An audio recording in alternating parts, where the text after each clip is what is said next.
وہاں خرچ کرتے ہیں، اور اس کو مفسرین فرماتے ہیں جب بھی خرچ کرتے ہیں اچھے کاموں میں خرچ کرتے ہیں، معصیت میں گناہوں میں اپنا پیسہ خرچ نہیں کرتے ہیں۔ اب پھر کبھی انشاءاللہ میں بتاؤں گا اسراف، انفاق اور تبذیر یہ تینوں الگ الگ چیزیں ہیں۔ انفاق کسے کہتے ہیں، اسراف کسے کہتے ہیں، اور تبذیر کسے کہتے ہیں، یہ تینوں الگ الگ، یہ خرچ کرنے کے تین طریقے ہیں۔ چلیے سمجھا دیتا ہوں، اس کو سمجھا دیتا ہوں۔ انفاق اس کی بڑی فضیلت قرآن شریف میں آئی ہے۔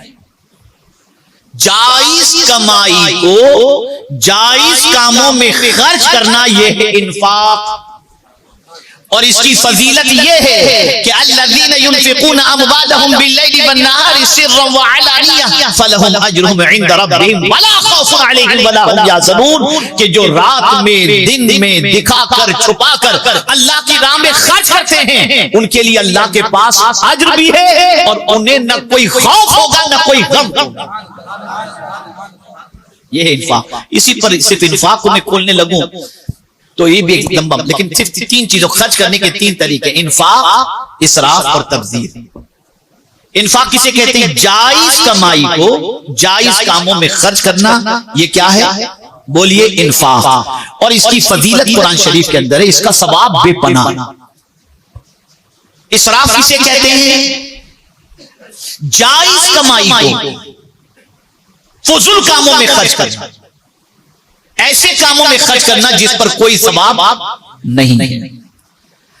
اب آپ دیکھیں آج کے دور کے اندر اسراف کا حال یہ ہے کہ العیاذ باللہ، شادی کو لے لیجیے آپ، ٹھیک ہے چھوٹا موٹا ڈیکوریشن کرتے ہیں خوشی کے موقع پر، کوئی پرابلم کی بات نہیں، لیکن کل میرے ایک ساتھی نے مجھے بتایا کہ ایک شادی ابھی کچھ دنوں پہلے ہوئی ہے جس میں کھانے کی ڈش ایک آدمی کی 10,000 روپے کی تھی۔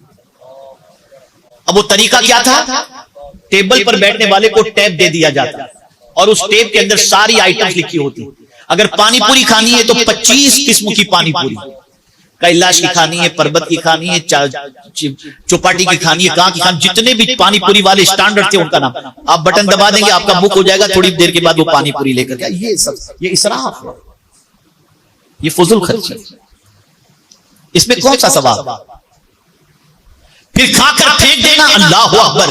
اس کو غور سے سنیے گا، ام المؤمنین حضرت عائشہ صدیقہ رضی اللہ تعالی عنہ فرماتی ہیں آقا کریم صلی اللہ علیہ وسلم گھر میں تشریف لائے، روٹی کا ایک ٹکڑا گھر میں پڑا ہوا تھا، سرکار صلی اللہ علیہ وسلم آتے ہی اس روٹی کے ٹکڑے کو اٹھاتے ہیں، صاف کرتے ہیں، اور سرکار نے تناول فرماتے ہوئے ام المؤمنین حضرت عائشہ صدیقہ رضی اللہ تعالی عنہ سے فرمایا، حمیرہ یہ عزت والی چیز ہے، جب کسی گھر سے چلی جاتی ہے تو پلٹ کر نہیں آتی، اس لیے اس کا احترام کرو۔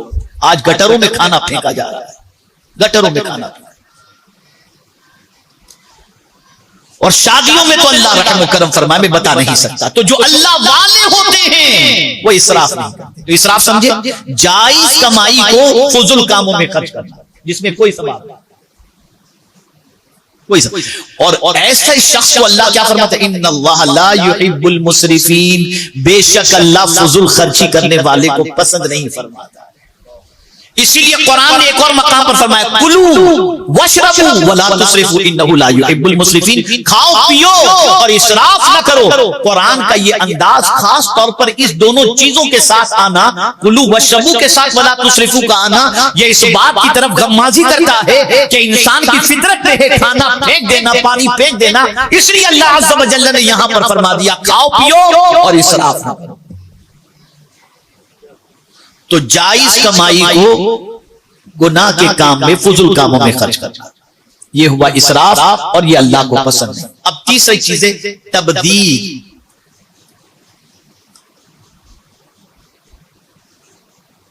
اس میں دو قول ملتے ہیں، ایک قول یہ ہے کہ حرام کمائی کو حرام کام میں خرچ کرنا، اور ایک قول یہ ہے کہ جائز کمائی کو حرام کاموں میں خرچ کرنا۔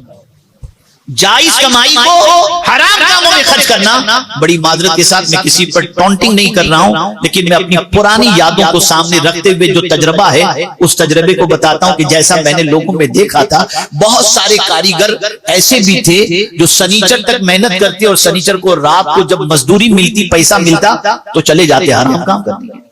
ایک دور تھا ایسا سنتے تھے، پھر ہم نے کارخانوں میں اللہ نے توفیق دی اور محنت شروع کی تو اب اللہ کے فضل و کرم سے ایسی کوئی بات سننے کو نہیں ملتی.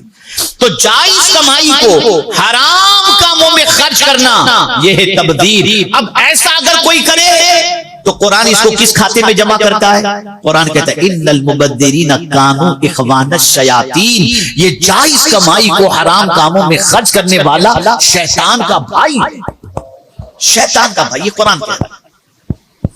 اب سوال یہ پیدا ہوتا ہے، تھوڑی سی توجہ چاہوں، سوال یہ پیدا ہوتا ہے کمائی ہم نے کی، محنت سے ہم نے کمایا، ہم جو چاہے کریں. آدمی کہہ سکتا ہے کہ میں نے محنت کی ہے، میں نے رات و دن پیسہ کمایا ہے، میں نے دھوپ نہیں دیکھی، چھاؤں نہیں دیکھی اور میرا پیسہ میں خرچ نہیں کرتا. تو اللہ فرماتا ہے میرے بندے مال بھی میری امانت ہے اور جان بھی میری امانت ہے. تیرے پاس جو کچھ ہے تیرا خود کا نہیں، میرا دیا ہوا ہے. یہ میرا دیا ہوا ہے. اور یہ بات بھی ذہن میں رکھنا کہ میں جس کو چاہوں اتنا عطا کروں. اگر کوئی یہ سمجھے کہ میری عقل سے میں نے اتنی دولت کمائی ہے، نہیں، بہت ساری عقل والے پتہ نہیں کہاں کہاں بیچارے گھومتے ہیں. تو زیادہ روزی کا ملنا یا کم روزی کا ملنا یہ انسان کے اختیار کی بات نہیں. قرآن نے کہا اللہ یبسط الرزق لمن یشاء ویقدر. اللہ جس کی چاہتا ہے روزی کشادہ کر دیتا ہے اور جس کی چاہتا ہے روزی تنگ کر دیتا ہے. یہاں قدر کے معنی تنگی کے ہیں اور لیلۃ القدر جو کہتے ہیں اس کا معنی جانتے ہیں آپ؟ قدر کے معنی تو تنگی کے ہوتے ہیں. تو ہمارے یہاں کہا جاتا ہے قدر والی رات، لیکن مسئلہ یہ ہے کہ اسے قدر والی رات تو ہے ہی، لیکن قدر کے معنی تنگی کے ہوتے ہیں. تو لیلۃ القدر کو آسمان سے فرشتے اتنے زمین پر اترتے ہیں کہ زمین تنگ ہو جاتی ہے، پیر رکھنے کی بھی جگہ نہیں، اس لیے اس کو لیلۃ القدر کہتے ہیں. تو فضول خرچی کرنے والا، حرام کاموں میں پیسہ خرچ کرنے والا یہ شیطان کا بھائی ہے. تو اب اللہ والوں کا حال کیا؟ والذین اذا انفقوا لم یسرفوا ولم یقتروا. جب دینے کی فضیلت ہے تو ہاتھ کھینچتے نہیں، فضول خرچی بھی نہیں کرتے.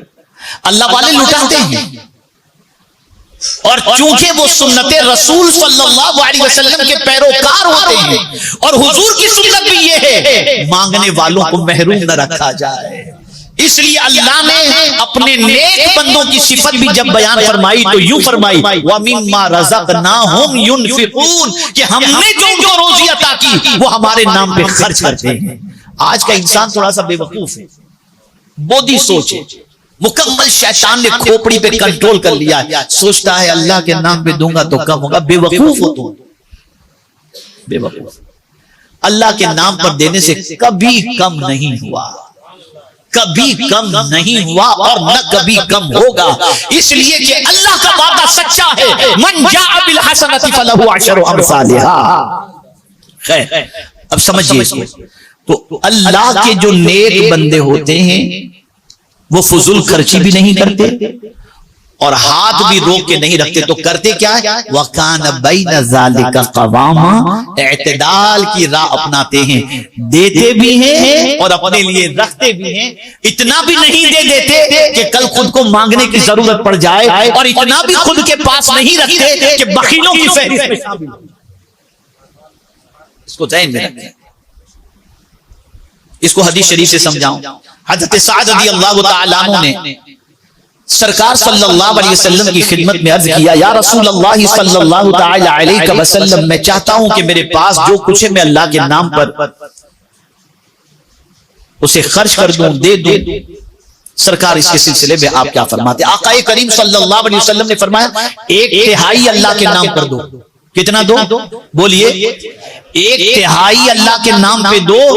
اس لیے آگے حضور فرماتے ہیں جس کا مفہوم آقا کریم صلی اللہ علیہ وسلم فرماتے ہیں اس لیے کہ اپنے بچوں کو اس حال میں چھوڑ کر کے مرنا کہ وہ لوگوں سے مانگ کر اپنی ضرورت پوری کریں، اس سے بہتر ہے کہ ان کے لیے اتنا چھوڑ کے جاؤ کہ وہ اپنی زندگی کو خوشی سے گزار.